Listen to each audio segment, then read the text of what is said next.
Dito ako nagsimula mag-video sa Barangay Pangil, Amadeo, Cavite. Ito yung daan na pagka galing ka ng Barangay Conchu, tatagos ka na sa Indang, Cavite.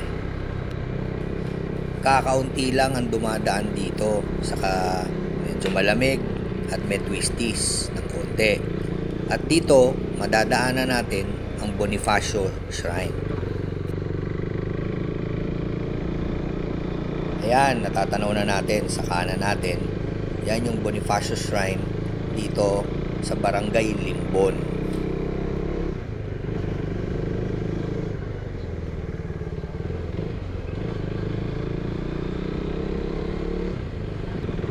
Dito na tayo sa Indang Road going to Alfonso. Pupunta sana ako ng Magallanes. Pero dito, madadaanan ko yung St. Anthony Falls. Ayan na yung signboard nila, kaya nag-slow down ako. Na-curious na din ako, kaya pinasok ko na.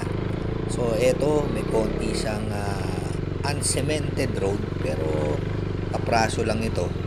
Kaya, syempre, kailangan natin ma-explore o makita yung mga falls dito sa Cavite. Saka, alam nyo, sa ating mga riders, no, isa na rin to sa masasabi natin memories pagdating ng araw, kasi nado-document natin yung ating mga napupuntahan kung saan man tayo mapadpad. At yan, natatanaw ko na yung entrance. So dito paparada na tayo at lalakarin na lang natin papasok. Shoutout muna kayo. Oh, sige na. Ito mga, kayo ba lahat taga rito sa Alfonso?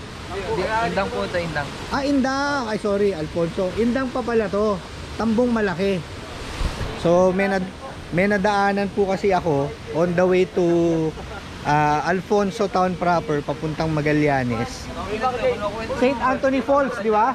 Oh, St. Anthony Falls. Pinasok ko. Tapos nakita ko yung mga tropan to. Oh, baka meron kayong babatiin. Si Sir Russell po. Shoutout po sa teacher namin. Sir Russell Cutie, tsaka si Mga ilang taon na ba kayo? 17, 16 po. Ba, mga bata. Teka lang, magkano entrance dito? 50 po. 50 pesos.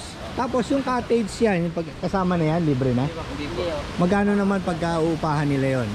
400 po ata yun. Ang isang araw? Opo. Mura na. Pero ayos Parang wala kayong dalang pagkain, ang baon nyo lang Nagluluto po. Sa kayo nag-aaral? Dyan po sa bayan, sa Saint po. Shoutout po, Saint Gregory Academy. St. Gregory. Shoutout sa tropang Hinalumbo! Ano? Wala po! Ay, parang, nakuha sa video.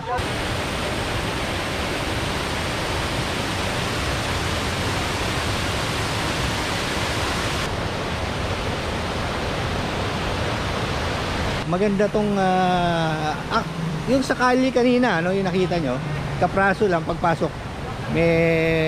Merong rough road ng konti, hindi sementado, pero konting-konti lang. Yung mga naka-scooter, pwede nyong abutin yun.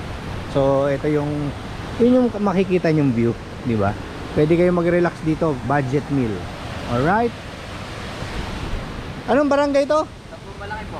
Okay, barangay Tambong Malaki, Indang, Cavite. Psychopath, nakarating na dito.